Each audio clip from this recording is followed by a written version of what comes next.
Le jeudi 26 septembre, le ministre de la Justice et garde des Sceaux, Constant Mutamba, a présenté à Kinshasa lors d'une conférence débat les réformes majeures visant à assainir le secteur judiciaire en RDC. Parmi ces réformes figurent la sécurisation des biens des entreprises, la création d'un parquet financier et la bancarisation des recettes du secteur. Ces mesures visent à moderniser la justice et à renforcer la confiance des citoyens et des investisseurs. Aux côtés du ministre, plusieurs éminentes personnalités ont salué ces initiatives. Jean-Lucien Boussa-Tongba, ministre du portefeuille, Ebéran Dekolongele, député national, et Joseph Zerbo, juge au Burkina Faso, ont plaidé pour leur mise en œuvre effective. La modération a été assurée par Malidor Tkaïcha, directeur de cabinet du ministre. L'événement a réuni députés, sénateurs et hauts magistrats, démontrant l'importance des réformes en cours pour l'avenir de la justice en RDC.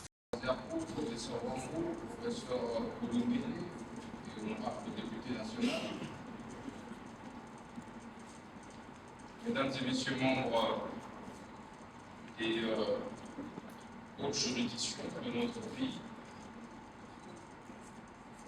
monsieur le conseiller principal du chef de l'État en charge des questions juridiques, professeur Mungumba,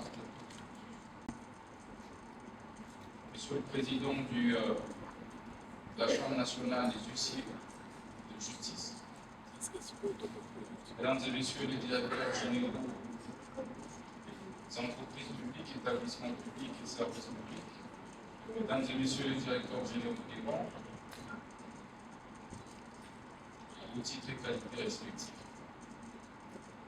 C'est un grand honneur pour moi ce jour de me présenter par devers pour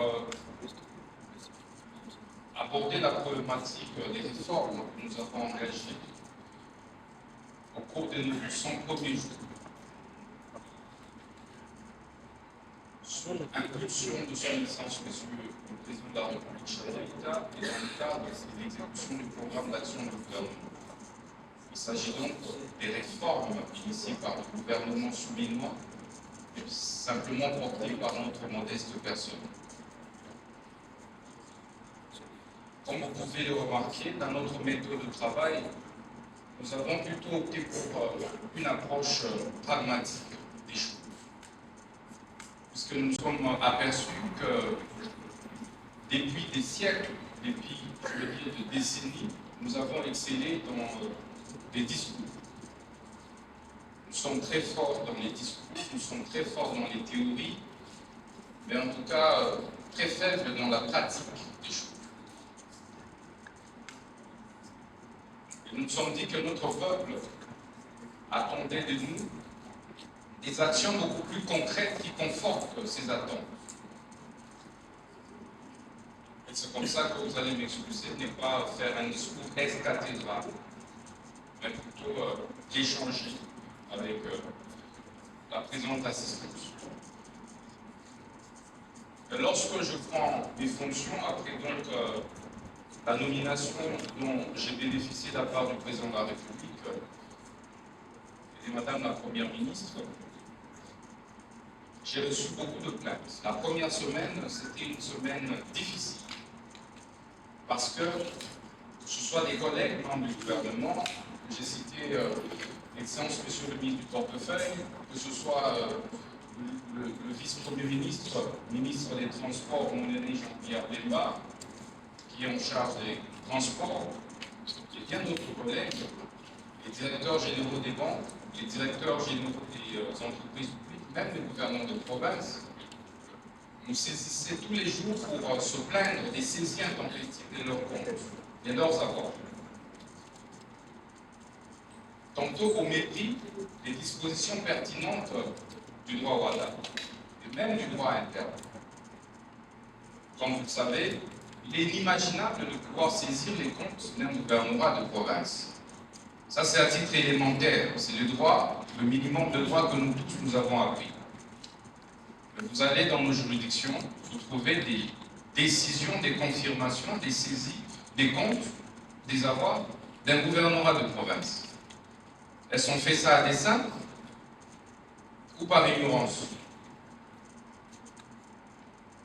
Et lorsque nous scrutons, nous voyons que c'est des réseaux mafieux qui s'étaient organisés à mettre notre pays à genoux. Parce qu'ils savent bien que ce sont des démembrements de l'État par excellence. Ce sont des services publics de l'État par excellence. Mais ils vont saisir leur compte. Et c'est pourquoi, vous allez le remarquer, que nous avons tout de suite mis en place des mécanismes d'arrestation de certains grands criminels économiques et financiers. Oui, on peut dire tout ce qu'on peut dire, mais c'est de cela qu'il s'agit. Mais nous nous sommes dit qu'au-delà de ça, il fallait apporter une solution de droit. Le deuxième conseil du ministre, le chef de l'État, le magistrat suprême, après avoir reçu plusieurs doléances et après présentation d'une note d'information de son Excellence Monsieur le ministre du Portefeuille, les instructions étaient donc dictées de manière ferme au ministre d'État, au ministre de la Justice, pour pouvoir réformer, trouver des solutions structurelles à ce problème qui jonchait notre système judiciaire et juridique. Ça, c'était fait que nous avons mobilisé des intelligences, des experts de droit au HADA, en l'occurrence le professeur Zerbo, que je remercie, qui a activement participé à cette réflexion, ainsi que d'autres juristes, le professeur Massamba, empêché parce qu'il est dans une autre commission des réformes que nous avons mises en place. Donc, que je remercie aussi Maître Kaïcha et bien d'autres juristes chevronnés. Je vois le conseil juridique de la Banque, M. Gabriel, qui était aussi associé et bien d'autres intelligences. Nous nous sommes également rendus compte des condamnations fantaisistes des banques, des entreprises minières et des grandes entreprises multinationales.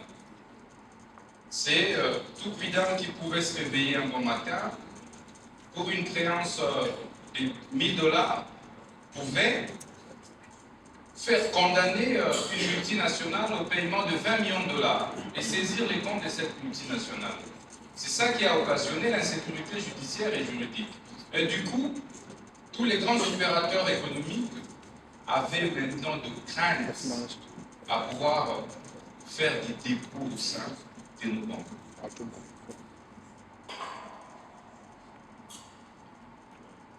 Et nous nous sommes rendus compte, au-delà de ça, qu'il y avait également cette pratique de spoliation des biens, des maisons, des prix et des États.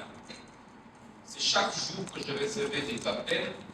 Tantôt on était allé déguerpir quelqu'un à Lemba, tantôt on déguerpissait quelqu'un à Goumbé, etc.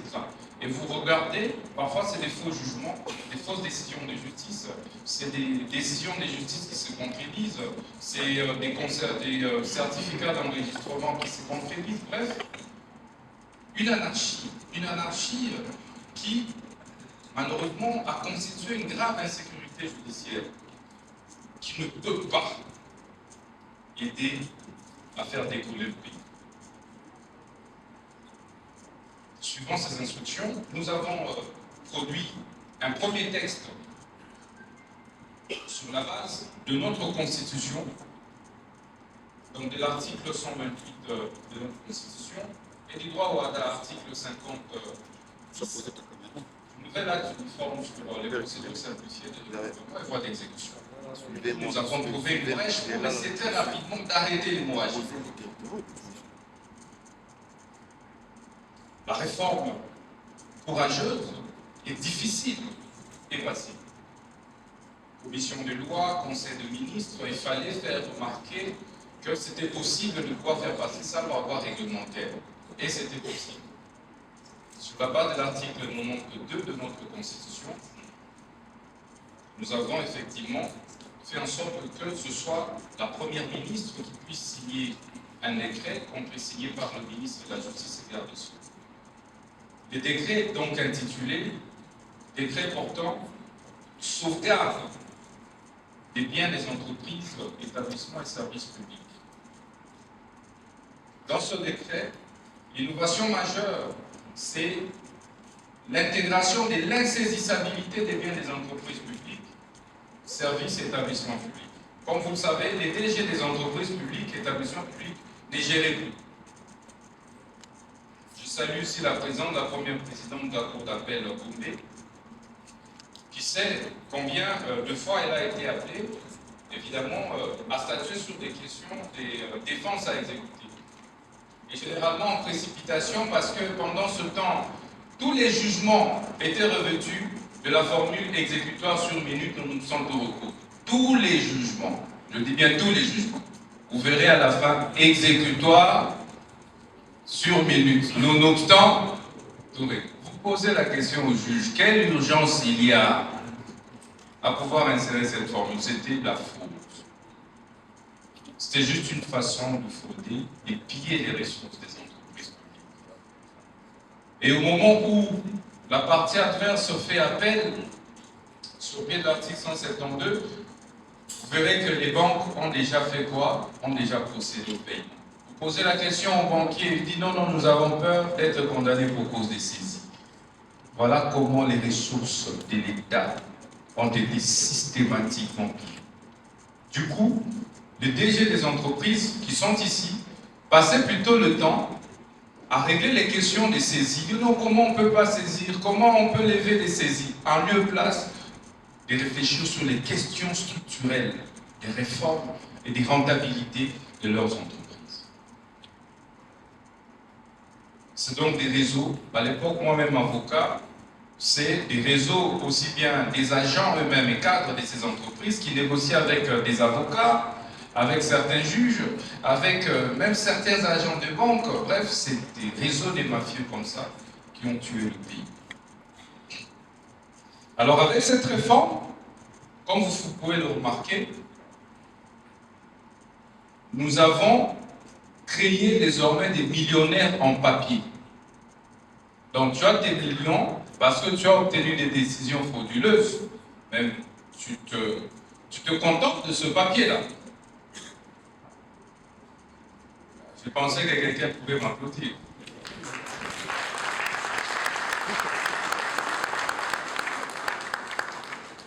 Et donc c'est cela le phénomène. Maintenant là, tu as ta décision de justice frauduleuse et généralement, vous verrez que c'est toujours dans des procédures par défaut, condamnation par défaut. Non, non, cette entreprise-là ne s'était pas présentée. C'était toujours comme ça. Où on est allé signifier aux voisins. Et du coup, vous pouvez vous rendre compte que c'est des millions et des millions de dollars que nous avons sauvés, qui sortaient du patrimoine des entreprises publiques. Et qu'à ce jour, je voudrais rappeler que tout celui qui va oser encore s'amuser, que ce soit le juge, que ce soit le magistrat, que ce soit le greffier, le huissier, que ce soit l'opérateur de banque, tout celui qui va s'amuser à bypasser cette réforme sera arrêté.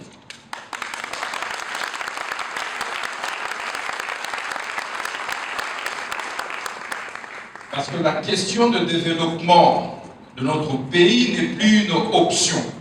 C'est une décision prise par son Excellence, Monsieur le Président de la République. Parce que c'est une honte pour nous que de continuer à croire que le paradis, c'est l'Europe. Le paradis, ce sont les États-Unis. Lorsqu'un membre du gouvernement tombe malade, il est évacué à l'étranger. Ça devait nous faire la honte, nous gouvernement. Et le chef de l'État a dit, fini ça. Mais pour pouvoir y arriver, il faut maximiser les recettes publiques. Il faut remettre nos entreprises publiques. Il faut remettre les entreprises privées en état, aussi bien d'employer que de produire. Donc nous allons systématiquement et sévèrement combattre la mafia. Ceux qui se sont amusés, je crois que vous avez remarqué, ils sont en prison jusqu'aujourd'hui. Deuxième réforme majeure, c'est l'arrêté interministériel modifiant et complétant l'arrêté interministériel du 16 mai 2023. Nous l'avons signé avec mon collègue ministre des Finances le 20 août 2024. C'était aussi difficile. Ou, même parfois, certains avocats, il a une créance initiale de 10 000 $, mais après il poursuit l'entreprise parce que c'est une multinationale. Et après avoir encaissé les 10 000 $ d'honoraires, au paiement des colossales sommes d'argent, c'est toujours des millions, et puis on saisit les comptes. Bref, les vrais investisseurs commencent à fuir notre pays.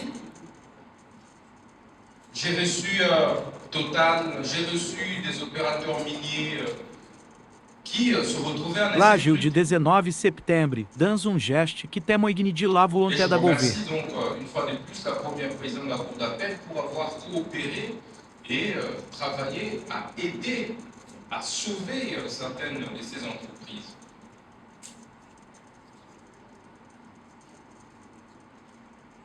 C'est tout le monde qui pouvait se lever un bon matin et faire condamner une entreprise. Non, ça ne se passe pas comme ça. Sous d'autres cieux, il existe ce qu'on appelle la caution judiciaire. Tu ne peux pas faire des affaires avec une grande multinationale si tu n'es pas un homme d'affaires.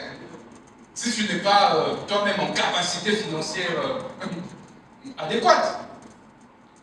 Comment tu vas prétendre que Total te doit 10 millions de $, alors que dans ton compte, tu n'as pas 10 $? Comment vous expliquez ça?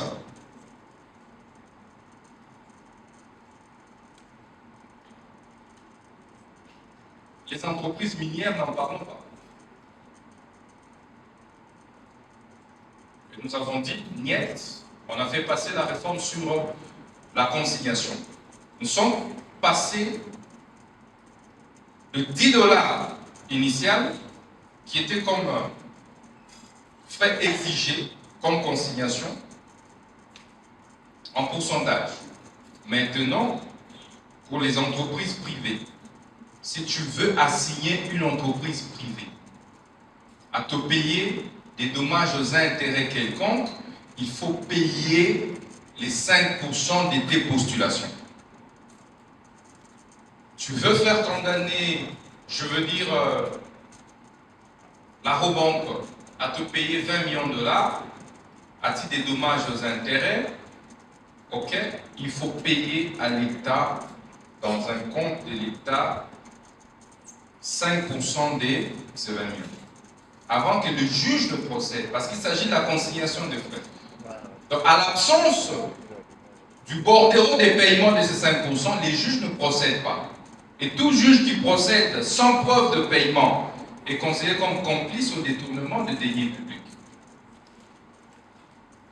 Et en ce moment-là, on va pouvoir les repérer à partir de l'exécution de la décision de justice. Parce que la banque va exiger, avant d'exécuter, le bordereau de paiement de cette consignation de frais. Voilà comment nous avons réussi à vérifier. C'est donc 2% pour les privés, 5% pour les entreprises publiques.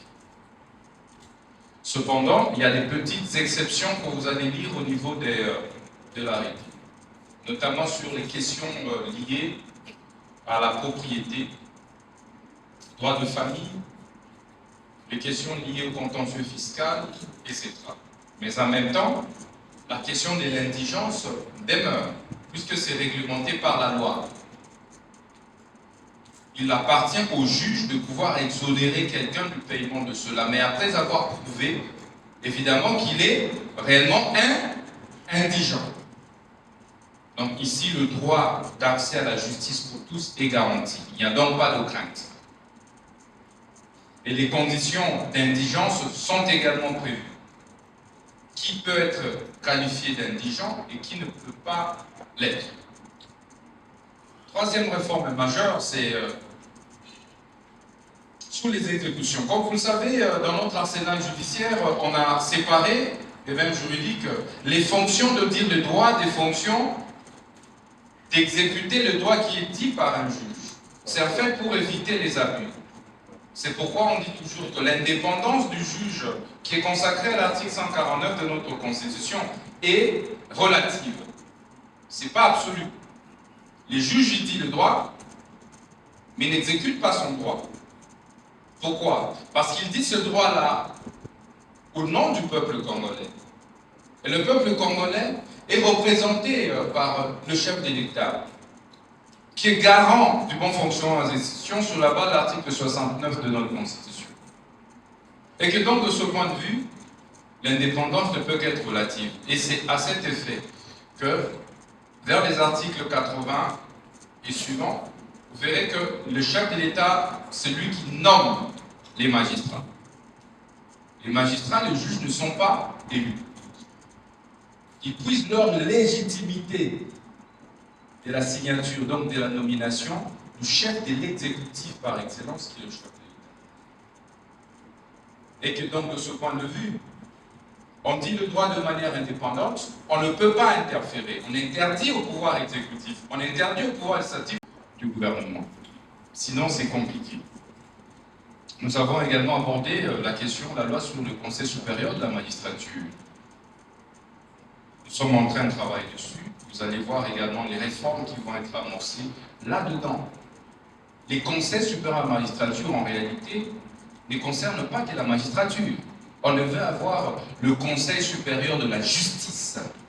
Parce que la question de la justice concerne aussi bien les avocats, les huissiers, la société civile, l'exécutif et tout. Mais au jour d'aujourd'hui, pour votre information, même le président de la République n'est pas membre du Conseil supérieur de la magistrature. Le ministre de la Justice que je ne suis pas membre du Conseil supérieur de la magistrature. Alors que le budget du pouvoir exécutif est présenté et soutenu par le gouvernement de la République. Mais on ne sait pas l'évaluer. Donc c'est vraiment une anarchie qui doit être corrigée pour permettre d'aller. Et puis la loi sur les statuts de magistrats. Et bien d'autres lois, la loi sur le code judiciaire bancaire, etc. La loi sur le parquet financier, nous l'avons défendue hier au niveau de la commission des lois, ça continue. Sachez que le chef de l'État nous avait instruit, et le gouvernement de la République avait pris une décision, il faut un parquet financier. Et le texte est déjà élaboré, il est en discussion dans les jours qui viennent. Nous allons devoir le défendre au Conseil des ministres pour que nous ayons un organe de répression spécialisé avec des magistrats policiers spécialisés qui vont aider à réprimer la délinquance économique et financière. Et enfin, c'est les textes sur l'inspection générale des services judiciaires et pénitentiaires. Comme vous le savez, l'ordonnance de 87 est aujourd'hui obsolète. Il faut l'adapter au contexte judiciaire actuel et nous l'avons présenté encore hier en commission de loi. Les discussions se poursuivent. Bientôt, ce texte sera charcuté et présenté au public. Voilà, mesdames et messieurs, lorsqu'on vous dit que le ministre de la Justice il fait du populisme, si ce sont ces réformes qui relèvent du populisme, alors c'est un bon populisme.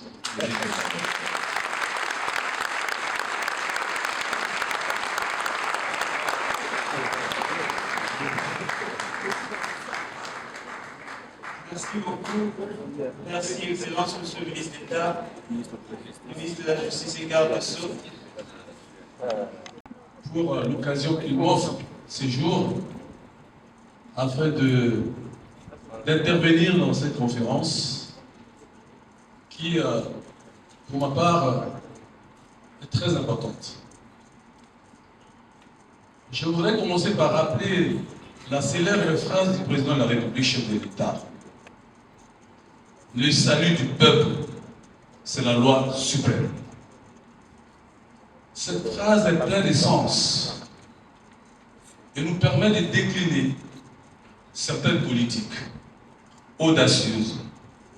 Et je pense qu'ici, nous sommes dans ce cadre-là où des politiques audacieuses doivent être menées par le gouvernement pour changer le cours des événements.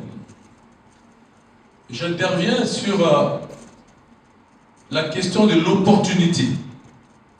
L'opportunité de ces décrets et ses conséquences sur le plan économique et social.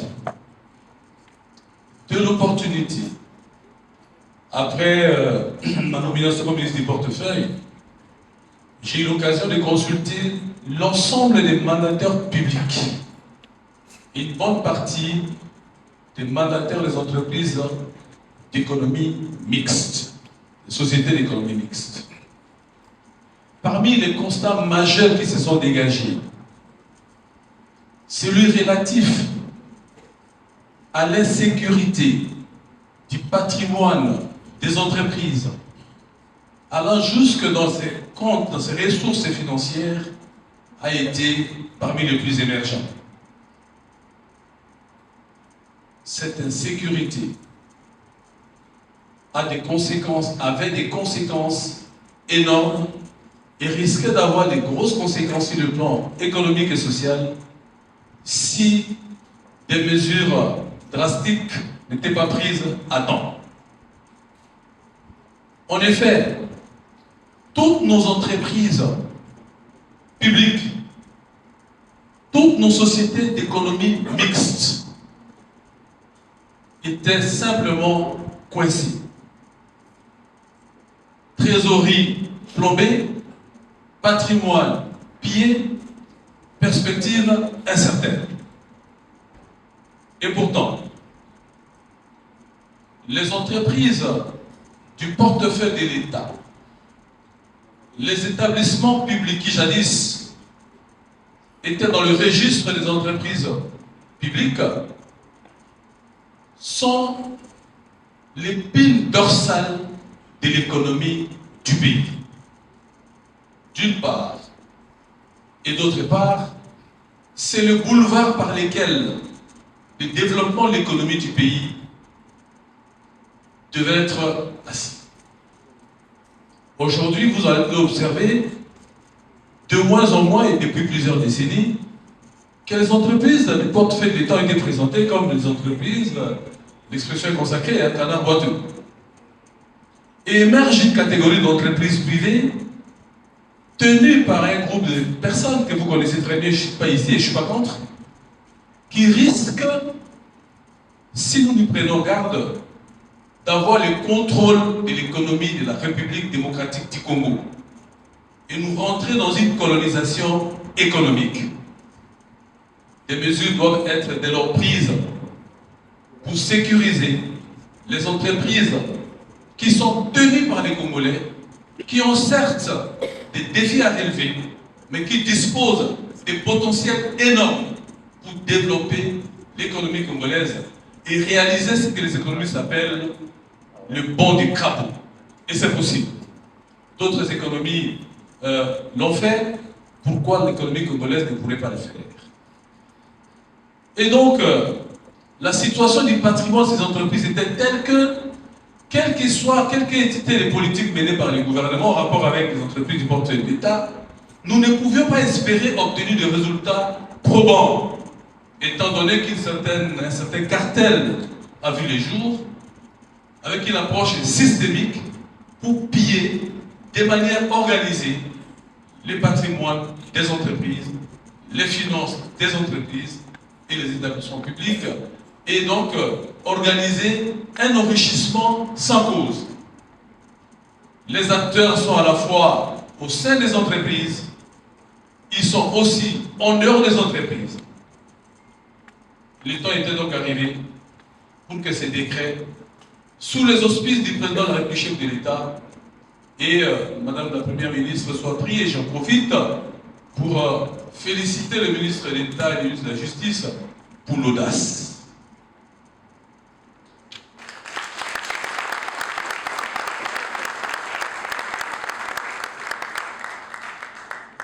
Il fallait de l'audace. Il faut de l'audace. Il faudrait encore de l'audace pour changer le cours des événements dans ce pays. Est-ce possible de changer les choses dans ce pays, oui ou non? Oui. Mais il faut des hommes et des femmes capables de pouvoir se dire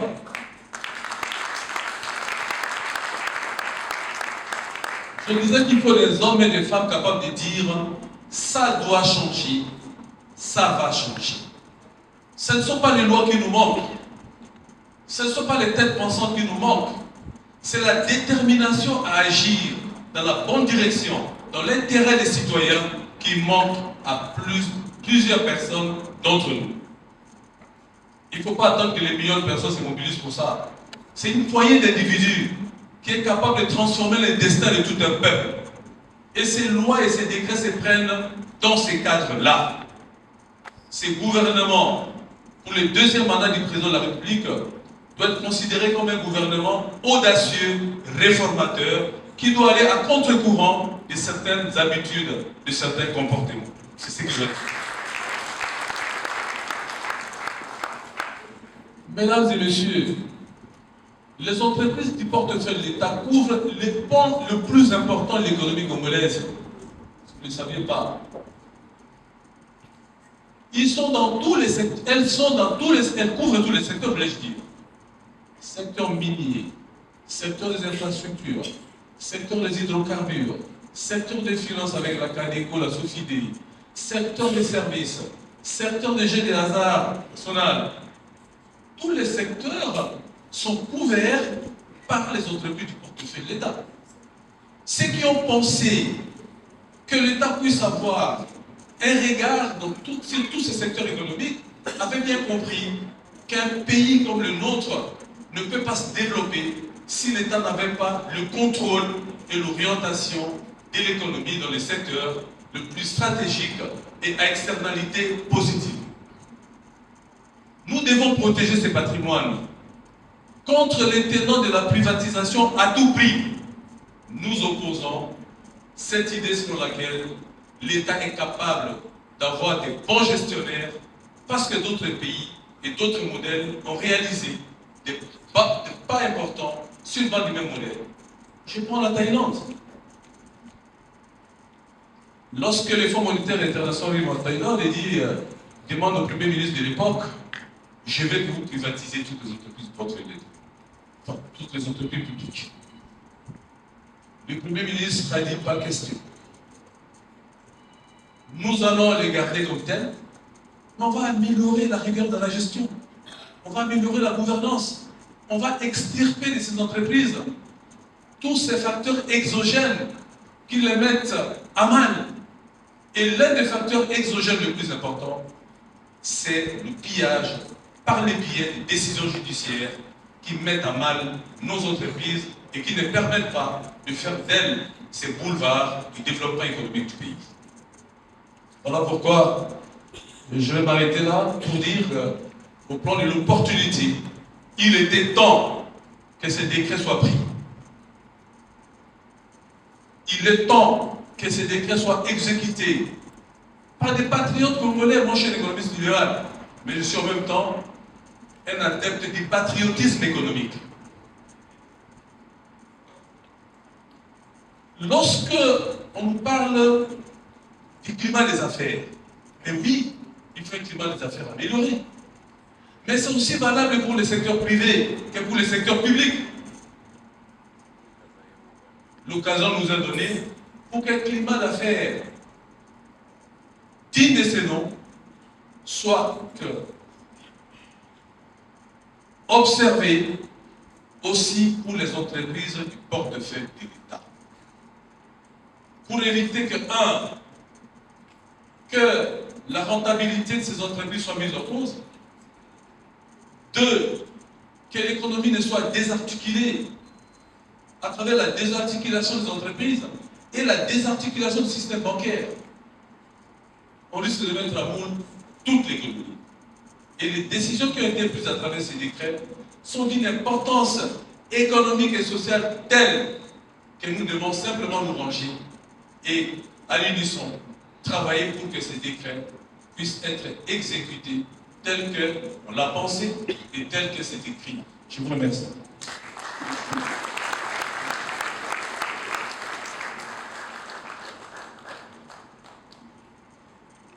Merci, Excellence, Monsieur le ministre du Portefeuille.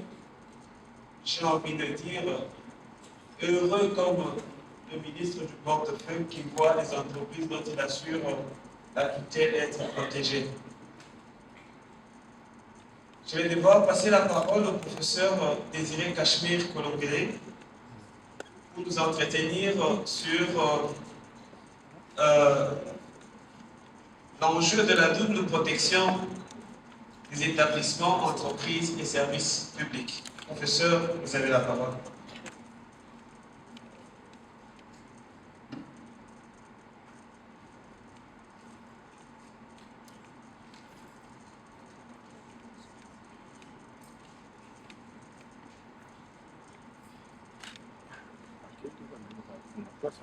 Merci. Merci pour la parole que vous m'accordez. Honorable député. Eshima, votre magazine qui bat au rythme de l'actualité.